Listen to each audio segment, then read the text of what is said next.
The views and opinions expressed do not necessarily represent those of Access Fort Wayne, the Allen County Public Library, or any other supporting group.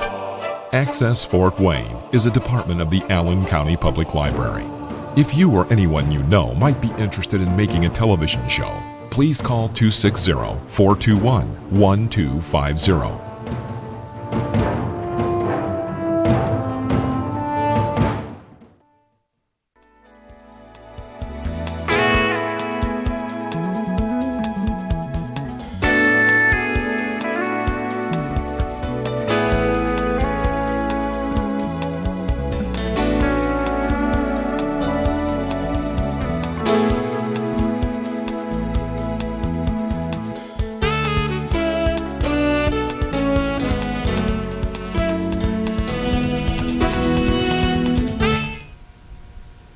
Hi, I'm Dr. Rudy Kachmann. Welcome to our wellness show. My guest here, Ahmed, who is a diplomat of the American Board of Obesity Medicine. What we're all about is stopping, preventing, and reversing most chronic diseases. It can be done. And today's subject is your gut. It's the microbiome. It's the bacteria living with our gut. And frankly, you are not just what you eat, but it's the response of this population of trillion of bacteria, yes, that are living with our GI tract. So it's the world within you, trillions of bacteria. The most common ones are Bacteroides and Firmicutes. That's 80% of them. They lead to good health. But many of us are eating the wrong food, and we have the wrong microbiome, resulting in many illnesses. Dr. Ahmed, tell me, what is the function of the microbiome, those bacteria that we were speaking about? Oh, thank you. I think the gut bacteria, mainly you can divide them in two ways. One is good bacteria and bad bacteria. Mm-hmm. And for a better health, we need a balance. Mm-hmm. When there is imbalance, then you can create some diseases and conditions. Mm-hmm. So in terms of function of the bacteria, we can say number one, it modulates the immune response of our body. It's a very, very important one. Number one is that. The immunity, huh? Immunity, yes. Mm-hmm. Number two, it can actually produce some vitamins, vitamin B12 and some amino acid the bacteria can produce. Number three, it can produce hormones, estrogen, testosterone. In PCOS patient, a bacteria can generate those hormones. Now we can think about how that kind of hormone will affect your health. Number four, it produces a huge amount of gases, many, many different kind of gas. And number five, it will prevent pathogenic colonization. For example, if we give you antibiotic, we can kill all the good bacteria, bad bacteria, and we can create something called Clostridia difficile infection. It's pretty bad infection in the colon. And if you have a balance of that, good bacteria, bad bacteria, you can prevent that kind of bad colonization of the bad bacteria. And then number six, which is really important, bacteria can produce heat and it will affect your basal metabolic rate. Mm-hmm. And that will affect the body weight and energy metabolism. Very, very important part. Again, the balance of the bacteria. A doctor said about Bacteroid, that is the family of bacteria that we have. If we have low, we find out that the patient has obesity. Okay, next, the last one, the bacteria can ferment dietary fiber and produce different kind of gas, hydrogen and methane. So whenever the fiber is coming to our system in our food, our body doesn't know how to break it down, the bacteria comes in. And it can actually help us to break that down and take some calorie from there. So bacteria has an important part in that.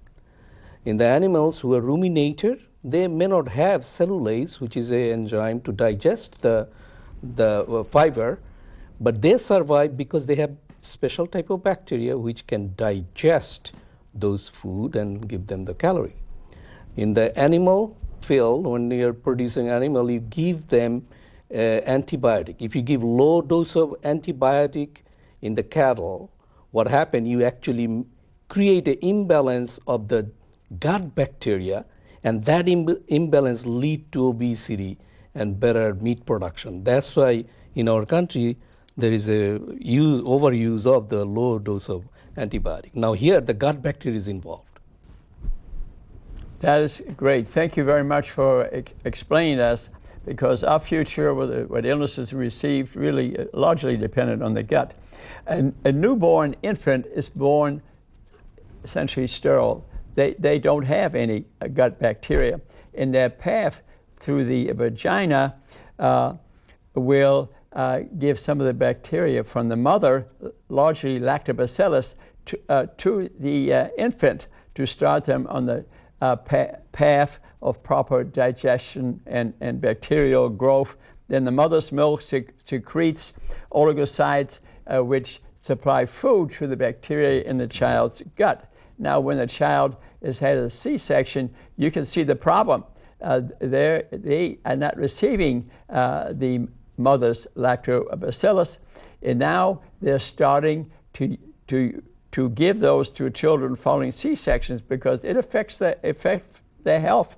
What they weigh, for example, the rates of type 1 diabetes, for example, are dependent. And the immunity. And immunity Yes. is whether they're going to get sick, going to asthma, lung infections, Right. for example. So the microbiome is trillions of bacteria, and that represents really 90% of the cells in your body. Isn't that something? That's amazing. It's amazing. We have these foreigners living in our body, but external to our gut epithelium in our skin. And they greatly affect the metabolism, or what you weigh. Gaining weight, losing weight has a lot to the bacteria in our gut. And it really comes down to, and what these bacteria, what types are, depends on the type of food that you're eating. A lot of these love sugar, but which leads to bad health, for example.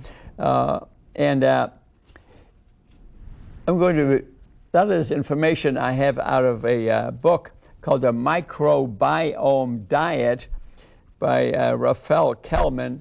Here, I encourage you to read this. I think in many other books too, but it's an excellent book. And what they're really saying, if you eat to properly feed the bacteria, the good bacteria in your gut, you'll be very healthy. That's really what she's saying. So you are what you eat, but you really are what your gut biome, looks like. So metabolism, which is regulated by these bacteria, is the key to weight loss. So they regulate the calories. They will determine how your food is broken down, the type of bacteria that you have. So they will regulate, as you already mentioned, hormones, your appetite, your cravings, your genetic structure. Michael Gershon even wrote a book called The Second Brain, how it affects your thought process in your brains by the type of hormones that are produced. And the brain itself sends autonomic nervous system down there, the vagus nerve, which is throughout your gut. But also the hormones produced in your gut sent back to the brain affect your appetite. Like ghrelin is secreted in your stomach, which turns appetite on. Leptin is made also in your brain, which turns your appetite off. And this is largely regulated by the type of food. Through neurotransmitters, autonomic nervous system, it affects your mood, your energy, your mental functioning, all interrelated to the type of food that you're eating, isn't that instinct? So the microbiome is trillions of cells, and they regulate your appetite, your metabolism, your vitamins, your minerals, and they crave sugar, but so do you mentally. They're looking for sugar. It makes them secrete serotonin, which makes them feel good, which makes us feel good. But if you're eating the wrong food, you can feel fatigued and anxious and depressed, brain fog, acne, eczema, congestion, infections, colds, all regulated by your gut bacteria. What place do you think, Dr. Ahmed, that the gut bacteria play in being overweight or maybe even being obese? What is the most important thing? I think there are few factors that we started to understand, that how gut bacteria affect our energy metabolism and body weight, and in terms of like how much fat we are going to have. We think is that microbes, they're very efficient extracting the energy. So if I have a fiber which is supposed to just go through, but if I have a good microbes, it can actually break down the fiber and extract more energy than if we would not have that bacteria. So that is one way it can lead to increased energy intake.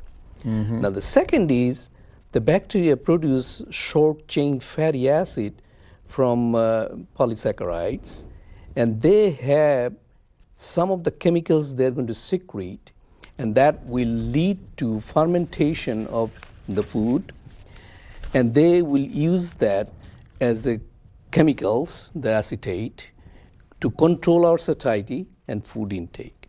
What we have now known that it can also affect the ghrelin, like you mentioned, and GLP-1 hormone. Ghrelin make you hungry, and GLP-1 make you less hungry and affect the body weight and your food behavior and how much you're going to eat. These hormones has coming from because of the bacteria. So what we now understand that it's a gut has a connection via the hormone to the brain to regulate your satiety, regulate how much you're going to eat. It regulates your appetite, huh? Yes. Depending on the ghrelin and the leptin reaction. GLP-1, yeah. And they have found that overuse of antibiotics will kill the good bacteria in there. And then we have overgrowth of the bad bacteria, leading to weight gain and depression and anxiety. So, and asthma and ear infections and all by type of food and overuse of antibiotics. So if you never accept an antibiotic unless they've had a swab and they say, hey, this is strep throat, you need some penicillin product. But just to have no culture and over the phone ordering an antibiotic, I think could lead to overuse of antibiotics. And we've seen it. Yeah. We've seen it. Overuse, I think they should take a swab, unless there's an emergency or something, and get a high temperature or something that when we know it's probably a bacteria, that they prove it to you that it's a bacterial infection and not a virus. So be careful about antibiotics. Right. And if I can add a little here. Yeah. These idea came from simple experiment. So they have thin mice, and they expose them with unhealthy food, and they become diabetic and obese. So then they took the stool of the diabetic and obese mouse. They took the stool, and then they put it on a thin mouse with a good diet. They find out that thin mouse with good diet, if you just do a fecal transplant from an obese mouse, that mouse become obese. And that's the key experiment showing that the gut bacteria has a big role to make your energy metabolism and obese. Yeah, thank you for explaining the scientific proof of what we're speaking about. Right. To promote good bacterial growth in your gut, now they speak about prebiotics and probiotics. Prebiotics are the live bacteria themselves. Well, the probiotic They're the probiotic. Yeah. The prebiotic will be fibers. Fiber will and be healthy fibrous foods. food, yeah. Yeah. And so you'll hear that discussion. And yogurt, for example, will have in it some probiotics. Yes. And would be Live bacteria. yeah, and fermented foods, Yes. for example, would. We'll speak more about the foods. Dr. Seuss, who we all may have watched in the past, spoke about Horton, the elephant with the big ears. Yeah, he had big ears, and he could hear the bacteria speaking to each other. Yeah, that's a TV show. Very interesting, because we don't hear them, okay? But he could hear them. It's really funny. And so healthy bacteria are our friends. And Dr. Seuss's Horton the elephant made friends out of the bacteria. I mean, they are our friends or can become our enemies. So the microbiome weighs about 3 pounds, incidentally. They weighed it. And they actually have 10,000 species of bacteria. Well, we ourselves, think maybe 5 of them or so as the main friendly species, but 10,000 different bacteria. And they study them. And remember, lactobacillus we can get from breast milk. So mother's milk produces the oligosaccharides, which feed those bacteria in the child after it's born. I really myself really get a cold, really am sick. You know what, I actually wonder, so people think always washing their hands is important. I think it's very important, but there is some literature out there that actually you need to be exposed to some dirt and things so that you develop the right bacteria resisting that, develop your immunity. And I wonder sometimes the reason I don't get colds much versus other family members, that as a child in Germany, as a very young child, our kitchen was attached right to the barn. And we had 10 different animals on there. So can you imagine what I was exposed to? We had pigs in there and horses and rabbits and right to the kitchen, and we had breakfast. You know what I mean? I think I've been exposed to a lot of dirt, maybe a lot of the other stuff too. And my immune system was built off of that. I don't know. Yes. Although they've shown that the bacteria themselves live 20 minutes. That's all. Yeah, 20 minutes. Okay. So if you're eating the right food, and suppose you had a bad gut, you want to convert it to a good gut, the change will occur quickly. You eat the right food, 20 minutes. I've read that a number of times. So maybe my German story, I'm long past that maybe, but maybe not. So a lot of our serotonin, our neurotransmitters, actually produced in the gut. That's the reason they speak about the second brain. And about 75% of our immunity is located in our gut. So to have poor gut health, you're going to open up to a lot of infections, a lot of colds.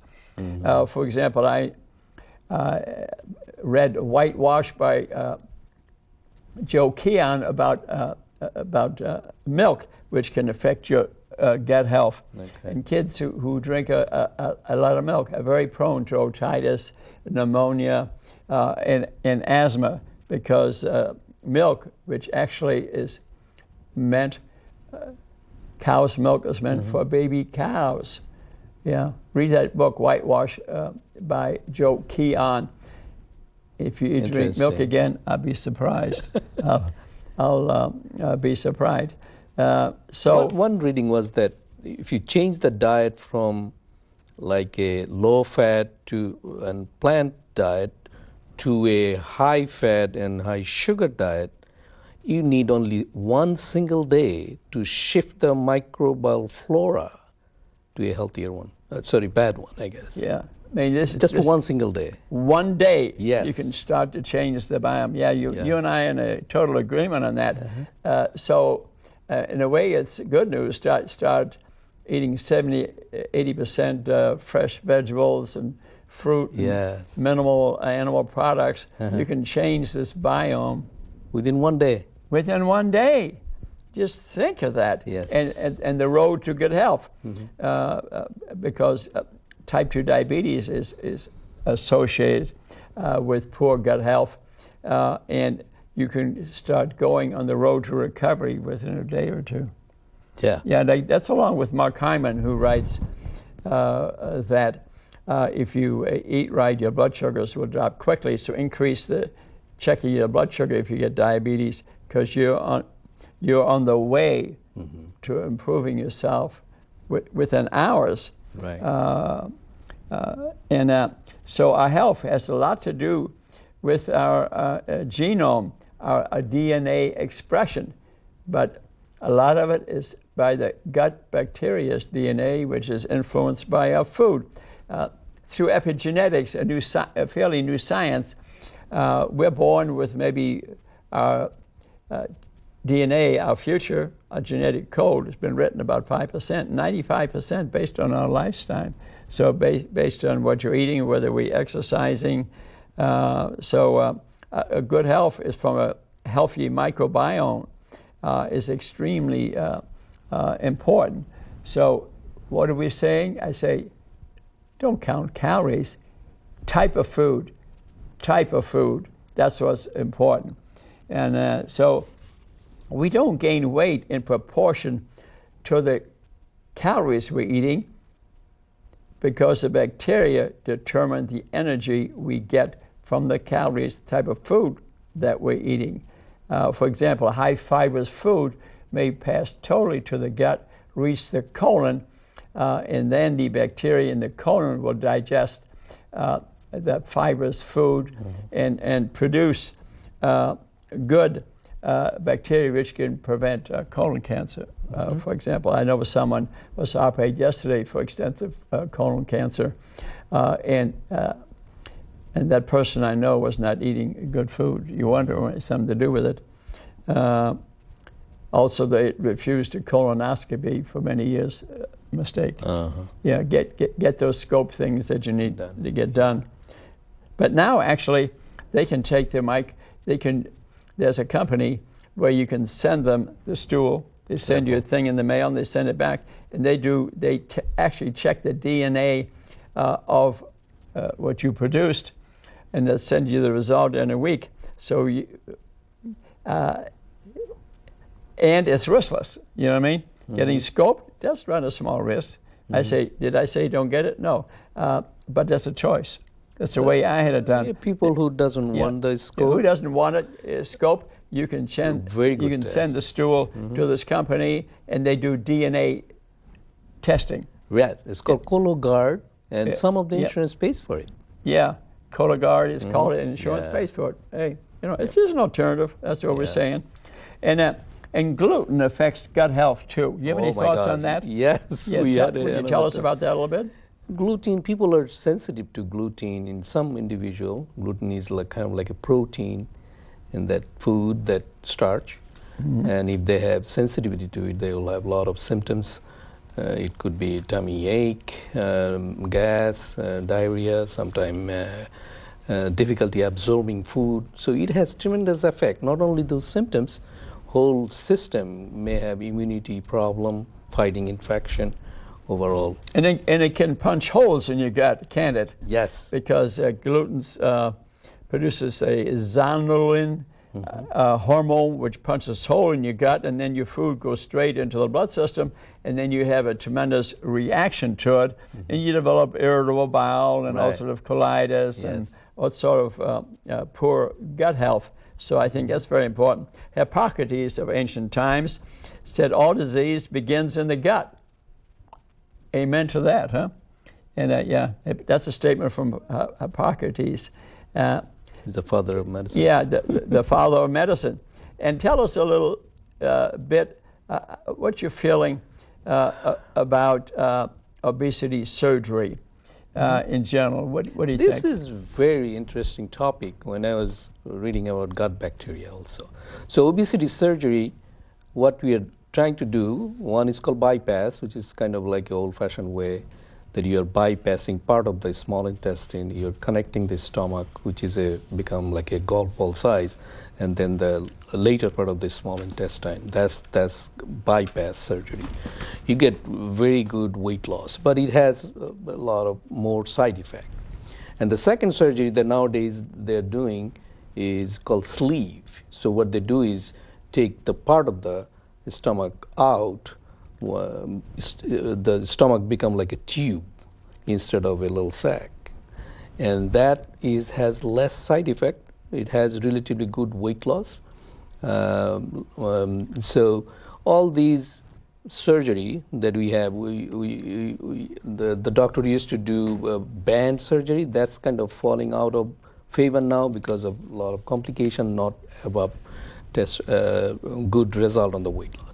So nowadays, if you say which obesity surgery is recommended for a diabetes people who has obesity, it's very effective would be sleeve with less side effect and good amount of weight loss, about 100 pounds. You may be, we call cure of diabetes. You may not need any medication loss. In terms of gut health, what you find out when you're doing the surgery, you actually change the bacteria in the colon and intestine.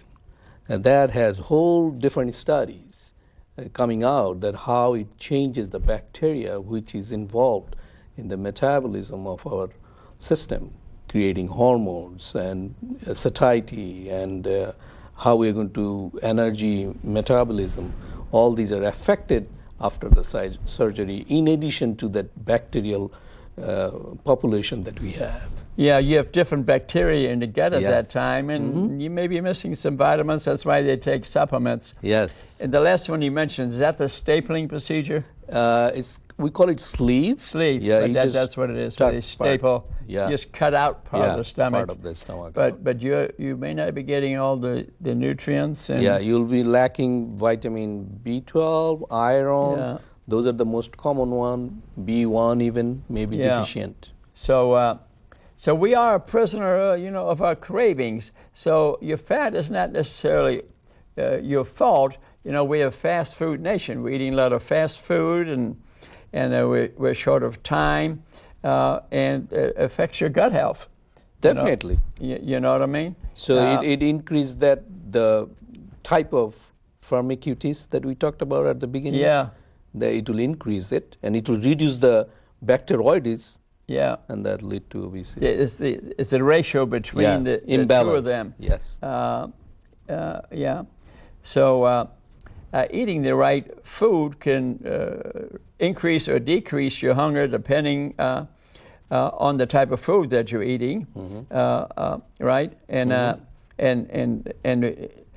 and if you're eating the wrong food, you can be more depressed and anxious and fatigued and get skin rashes, and you can punch holes in your gut if you're eating gluten.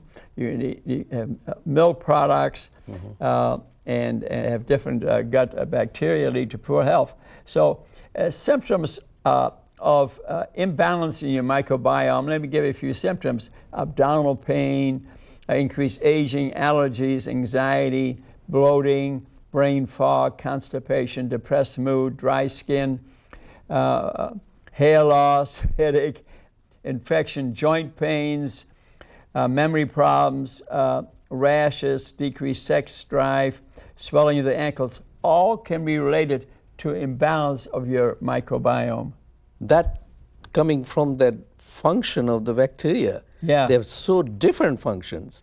That tells you the symptoms also. Yeah, isn't it amazing? It makes sense. That's the key to health. Yeah. Tell us a little bit about the H. pylori. The bacteria has been found in the gut that has to do with acid secretion and ulcers, and with ghrelin and leptin. That's all interrelated, isn't it? Yes. And so H. pylori is a bacteria. Sometimes it grows in the stomach area, and that can increase risk of peptic ulcer disease. So when you're going through upper EGD, we call it, where they scope, they take little biopsy to see if you have H. pylori. And if you have H. pylori, they're going to give you some antibiotic treatment for 2 weeks to kill that. What we find out is if we can find H. pylori positive, you treat it, the chance of having peptic ulcer symptoms way goes down. So it really helps in healing and symptomatic relief H. pylori. We really need to find out if you have it, because it is a good treatment. If you have it, we need to treat it. So that bacteria has association with peptic ulcer disease. Very interesting. So signs of, again, an imbalanced microbiome with increased inflammation, insulin resistance leading to type 2 diabetes is very common, which has 50 to 70 diseases attached to it, which could be avoided by a proper microbiome. Leaky gut can result from gluten, milk, and high inflammatory foods, a lot of sugar and bad fats, and they increase your appetite. They don't reduce your hunger, and can change your genes to hold onto fat. So the gut microbes can clearly affect whether you're a little bit overweight or obese. If you have a balanced microbe system, you have weight loss, increased energy, improve your memory, your short-chain fatty acids, which are very healthy for you, decrease inflammation, and it tells your genes to burn fat. So not necessarily just the amount, the type of food is related to obesity, isn't it? Exactly. And in this, when I was reading it, Dr. Kachmann, one little thing struck to me, because you did another show about dementia with insulin problem, insulin resistance, few weeks ago. And there, somewhere in one of those papers says, the Alzheimer's disease is actually type 3 diabetes, they want to call it, because of the insulin problem and the gut affecting the brain. Yeah, and that's an interesting point. A paper was published, Yale University, which this is very interesting because, you know, we think about memory loss and diabetes, that if we eat a lot of sugary products, the insulin level goes up in the brain, and we have an enzyme called IDE, and this enzyme degrades insulin, it gets rid of it. But because diabetes, it's working so hard that there's not enough left of IDE, but what's the other job for IDE? To get rid of amyloid. Amyloid and tau are the ones that produce memory loss and Alzheimer's disease. And if they didn't have the diabetes, that memory loss and Alzheimer's disease would not occur. Isn't it? What a nice connection. What a nice connection, yeah. But blood sugar, ALZ Solutions is the name of the book by Dean and his wife, Ashazi from Loma Linda University, whom I'm going to visit end of this month. They invited me to visit Beach, California, where they took the whole town and changed it. Yeah, so you can avoid 75% of dementia and Alzheimer's disease by having a normal gut. Wow! You know, we all thought this drug company had to invent this one drug and they spent billions of dollars. You know what their success rate has been? 0. Get a normal gut, odds of dementia, Alzheimer's disease goes down, down. There's a big point for you. Yes. Isn't that good news for all of us? Let's speak a little bit about stress, which tends to hold on to every ounce of fat. Matter of fact, we talk about stress belly. Tell us about the science of that a little bit. Well, we think that there is a set point for energy metabolism in our brain, that how much you're going to eat, how much you're going to burn. And that set point, if it goes up, we gain weight. If set point goes down, then we lose weight. So what makes the set point goes up? We know that if we eat too much, or if we eat wrong kind of food, if we don't do exercise, if we take certain side of medicine, set point goes up. Now we also find out that if we don't sleep well, if you're stressed, set point goes up. Same thing. When you're talking about lifestyle change to make you healthy, we need to work on not only diet and exercise, we need to work on sleep, we also need to work on the stress. Stress does causes a lot of hormone secretion which can contribute to metabolic problems.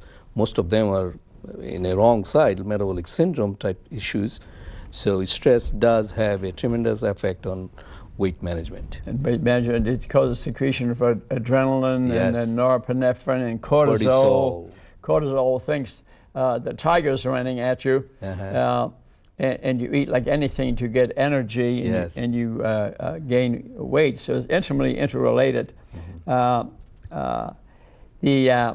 insulin resistance, which is the cause of type 2 diabetes, is related to triglycerides. The amount of triglycerides in the blood system causes insulin resistance, and we gain weight. So excess fat and sugar are stored in the body or in the liver. So now we have non-alcoholic fatty liver disease. And when all these years of neurosurgery I did, I was looking over the CT scans of the back, but I noticed a significant number of people had fat in their liver.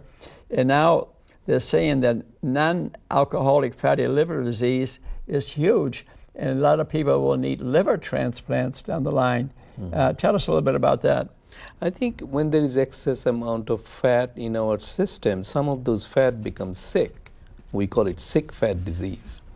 And this sick fat can accumulate in the abdominal area, around the viscera, as well as in the liver. So the liver is the powerhouse of our system. All the food, medicine, everything goes to the liver and metabolized. And what happens if you have too much fat in the liver, and we call it fatty liver disease. So if there is too much fat, that can lead to many complications of the liver. Down the road, it can even get shrunk or not function well. But the neat thing is that weight loss definitely helps that fatty liver disease. Easier blood test to look at if we have it or not is simple liver test. There is a test called ALT and AST. If those are elevated, there is a good chance. If you have a little overweight or waist circumference high, most probably it is related with fatty liver disease. Thank you. And I hear that liver transplants may be one of the most common operations of the future. Could be. And that's what they're saying, and that's complex. I mean, the time you get done with that, you'll be on a lot of medications and unpleasant. If you can avoid all that by getting a proper microbiome, wouldn't that be wonderful? And again, the energy harvest from the bacteria, they determine the amount of energy that's coming out of the food that you eat. So you're not just what you eat; it's what the biome does to the food. Take care of it, yes. As to the amount of energy that is produced. So balancing your microbiome will help you get the right amount of calories from the foods you consume.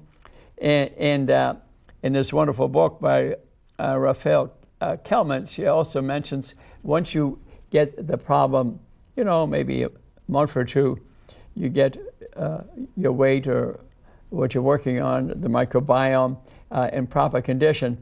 If you follow about a proper eating 70–80% of the time, you'll be fine. Yes. I've noticed that too myself. I'll have a piece of pie now and then, which I did the other night after playing some tennis late at night. I don't gain weight. I might even weigh less because I think my microbiome has been properly constructed. So if I don't follow something 100%, I'm okay. I would say this, though, like a patient I saw earlier today, that if you clearly have a problem, type 2 diabetic, advanced, you're on a lot of medication and things, I would follow it close to 100% much as you could. And once you correct it, after a few months and your weight has come down, your diabetes going away, you don't have to be perfect. No, I think it is like you can't just do one thing. It's a complex, as you know now that this bacteria has a balance. You need to bring a balance. How do you do it? Start eating real food instead of processed food. Processed food makes imbalance in the bacteria. So real food like fruits and vegetables, things like that will be a good way to start. Second is we need to really have good sleep and exercise. Exercise does affect the balance of this bacteria. Sleep, right kind of medication, all this together, I think you can make those bacteria happy. You want the happy balance between the good and bad bacteria. Yeah, and speak a little bit about the amount of sugary drinks that America is consuming. That has great effect on the gut health, doesn't it? It does. And what about sugar supplement substitutes, for example? Do they affect our gut health? That's the good thing you ask. I just read a experiment. What they did is they took a thin mouse and then they start giving them a sugar substitute, and they find out that that mouse become actually obese and become diabetic. And then they took the stool from that obese mouse, and then we call it fecal transplant, to a thin mouse and give them a no sugar substitute.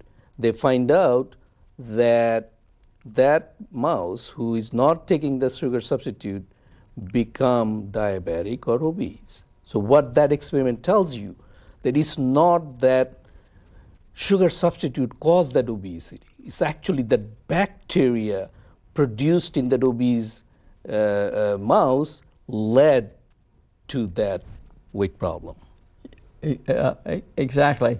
So I'm not for sugar substitutes because they affect our brain, they affect our gut, and the gut affects the brain. Yes. And so it does affect the balance of the bacteria. The balance of the bacteria. And we need to avoid preservatives and artificial colorings because they also change the gut bacteria. Mm-hmm. I was listening to a piece about apples this time of year. That they're trying to put away the apples, but apples only last for a week or so outside of refrigeration. So what do these days with apples in California, for example? They pick them green, and they stop somewhere in Nevada, and then they spray them with red stuff, and then you buy them. So always look to see, make sure it's organic, because some of these other apples, you're eating nothing but chemicals. And you may think, I have this happy apple, this healthy apple, and it looks so beautiful and so gorgeous, but you're really eating the spray.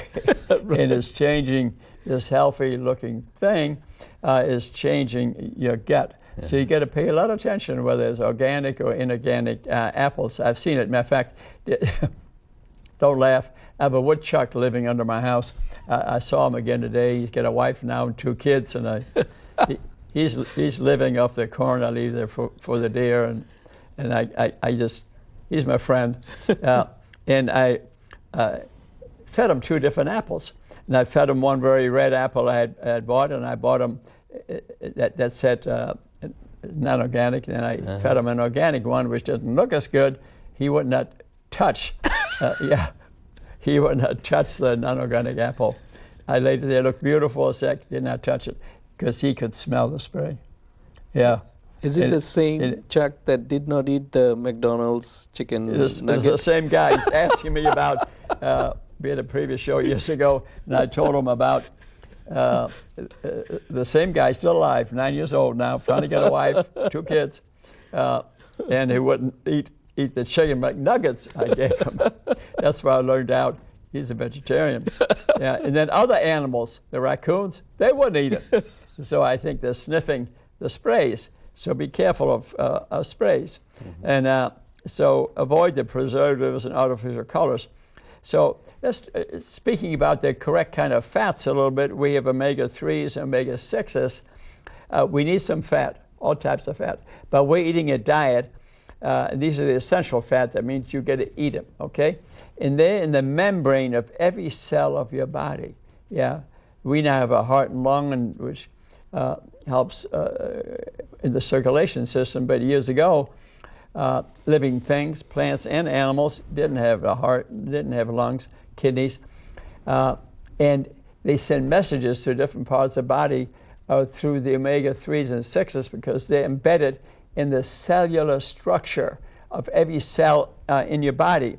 And we're eating a ratio of omega-6, the bad fat, although we need a little bit of it, about 20-to-1 to the good fat, omega-3, when we should be eating 1-to-1, 2-to-1, and that's making us unhealthy. But we do need some fats for our hormones, for our cellular structure. So where do you get good fats? Nuts, nut butters, flax seeds, olive oil,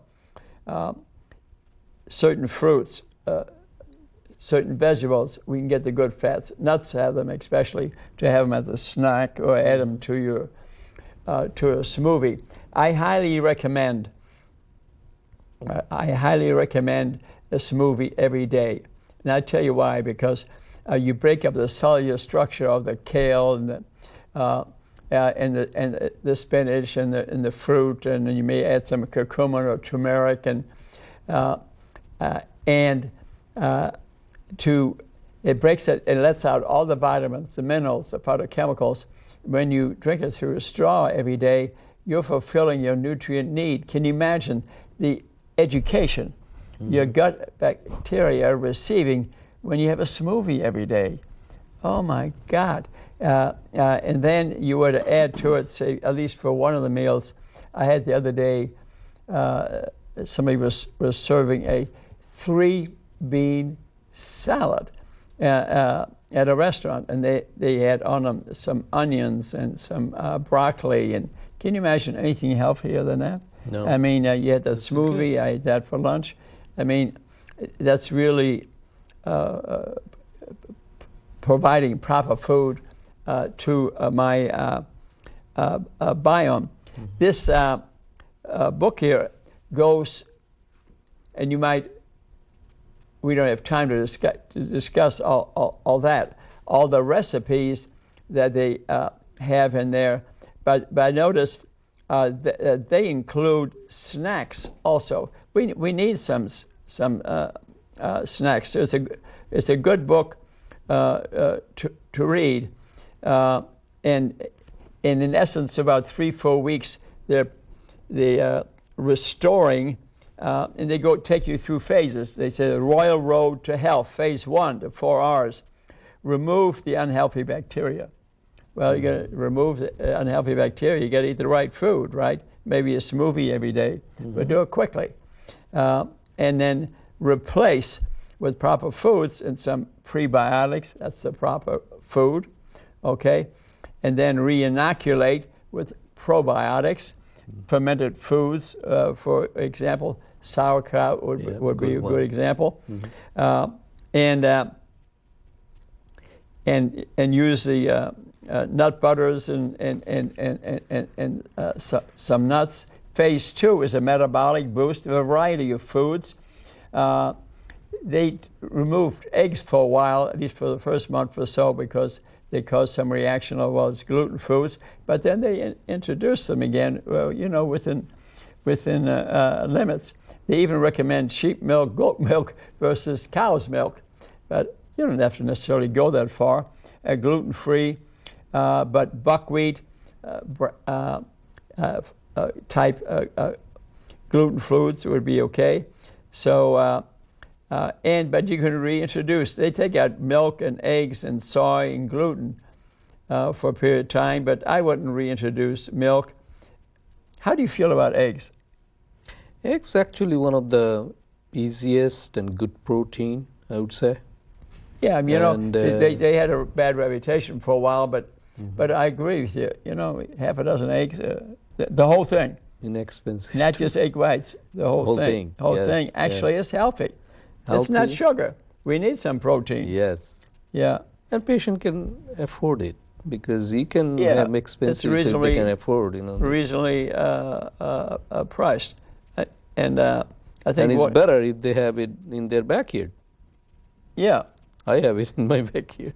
Is that right? Own chicken egg, yeah. And that, you have chickens in the back? Yep. How many chickens you have? I got 5. Oh, isn't that great? Isn't that great? At least you're not eating the chickens. You know what kind of food they're eating. So isn't that a wonderful thing? I think it's nice to participate in your health care. Yeah. And especially good if you, I would always encourage people that everybody get involved with the process. If you're eating out twice a day, it's very hard to be healthy. Yes. I know some very rich people that own big time companies, and they're not going to live very long because they eat out twice a day. You eat twice a day, it's extremely difficult to eat right. I mean, there's a couple of restaurants that mainly have excellent salad bars in town, but most of the food, too much salt, too much sugar, too much the wrong fats, and it looks good. You feel great for a while, but what about alcohol effects on the gut? What does alcohol do to our gut? A small amount may be good, but usually most of the individual, what I recognize is that in my patient group, they drink beer, and many of them have very high triglyceride. So high triglyceride is showing you probably the insulin problem and low HDL. Yeah. So most of these people has high triglyceride, low HDL, they have obesity, they also drink alcohol. Now, when somebody's triglyceride is up, although it is a fat, but it's actually coming from carbohydrate. Triglyceride, 3 glycerol molecule with 1 fatty acid. Yeah, sugar is the biggest form of triglycerides, isn't it? Yeah. Yeah, people. Right. Yeah. So if you see a physician, they may give you a pill, but it's not the low-fat diet is going to help you. It's actually low-carbohydrate diet. By reducing the alcohol intake, you will see that you don't need that pill. So high triglyceride could be related with too much beer or too much pop. Those are the two things sticks out in our society. Yeah, beer and pop and too much sugar. Yeah. Matter of fact, Mark Hyman wrote a book. I know he's one of your favorite authors. Also, Eat Fat and Be Thin. Yeah. The right fats, obviously, he's talking about. Right. So let's discuss a minute again the artificial sweeteners like aspartame comes under the name of Equal NutraSweet. It breaks down to formaldehyde, so increased rates of cancer, it is thought. Splenda is thought to possibilities related to leukemia. Sucralose increases the insulin, leads to calorie dysregulation. So it affects the gut and the brain because they affect calorie regulation. They do affect the gut bacteria balance. And I want to tell you that Splenda is 600 times sweeter than sugar. 600 times. So if you start switching to Splenda, what will happen, your body is going to be satisfied with that kind of sugar sweetness instead of regular sugar. So the next thing you eat, because your bacteria have been re-educated, will be sugary foods. Yes. Yeah. So forget about artificial sweeteners. And remove, unhealthy fats, trans fats, hydrogenated fats, and the high fructose corn syrup, omega 6s, which lead to better health. But you need some fat though, because of the membranes of your body and your brain. So some good fats and olive oil, but a limited amount. A limited amount, and remove the disruptive bacteria. Talking about gut health too, the colon. I realized the colon actually per day, our gut sends in about 2 gallons of water into the colon. Yeah, and time it leaves into a stool, it's about 6 to 7 tablespoonful. So the reabsorption of that water in your colon is regulated by salt. Yeah, isn't that interesting? So let's talk about removing things. Remove addictive preservatives, antibiotics, environmental toxins, stress, GMOs, genetically modified organisms. And they mentioned here hand sanitizers, but I kind of wonder that we need a little bit of to develop proper immunity. So, but I will say myself, maybe being a surgeon, but no, I must say I wash my hands a lot. Maybe that's the reason I don't get colds. Really. Yeah, could I mean, I get them occasionally. So, and avoid processed foods, sugary refined carbohydrates, trans fats, hydrogenated fats, and replace with prebiotics, proper food, probiotics, to develop a proper biome. And, you know, we spoke about, for example, if you're overweight and you got a pot belly, and to me, that's one of the best tests, and that's in books, to see if you have diabetes. You get a pot belly, you're probably pre-diabetic. And this is an epidemic, and people have had the wrong test run. They run a blood sugar, it's not good enough. Run blood sugar and serum insulin, because the serum insulin is elevated for 10 to 15 years before the diagnosis of blood sugar is 126. You're a diabetic, okay? Remember that glucose tolerance test with blood sugar, serum insulin, fasting 1 hour, 2 hour, critical. If you catch it early, you can avoid these illnesses.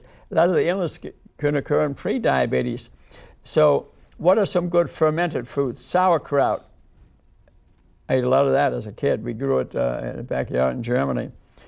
Kimchi, fermented vegetables, yogurt, kefir, natural probiotics, and prebiotics, which have the bacteria themselves, probiotics, Bacteroides, Firmicutes, Lactobacillus. What is the proper ratio of Bacteroides versus Firmicutes? About 50-50, or should you have more Firmicutes? I think the 50-50 would be a good one. But 50-50 is a good ratio. And good bacteria in carrots, kiwi, radishes, tomatoes, garlic, artichoke, onions. But you know, you could throw all those into a smoothie. That would be easy. Right. Yeah. So normally, what this book would recommend is about 21 days to be very strict what you're doing to re-educate your gut. Remember, you said it could be done almost in a day. And then if you need to, you know, 78, 80%. So in summary, what do you recommend? A smoothie a day to educate your biome. I think that would be good. Maybe a great bean salad would be a good way to do it. Exercise helps. Avoid milk products. Maybe get checked for gluten, see if gluten. But if you properly educate your biome, probably live to be 100. Okay. Tell us, in summary, what would you say? I would say eat the green fruit and vegetables. That will be a good one. Do exercise. Avoid the processed food, because that changes the bacteria. Yeah, the processed food is the main thing. Yeah, Dr. Joe Furman wrote Fast Food Genocide, a good book to read about processed food, because it's been stripped of all the fiber and it doesn't have the vitamins and the minerals, and your appetite never gets turned off. The ghrelin and leptin are imbalanced, and you just keep on eating because you have nothing that's making you healthy. So thanks for listening. Watch our other shows. We thank Public Access for giving us this opportunity. Look at our website. If you want to personally counsel, call the Three Rivers Pharmacy. I'll see you there for free, like I did. already did see 5 people there. Today, we doing this because we love you. Namaste. Namaste.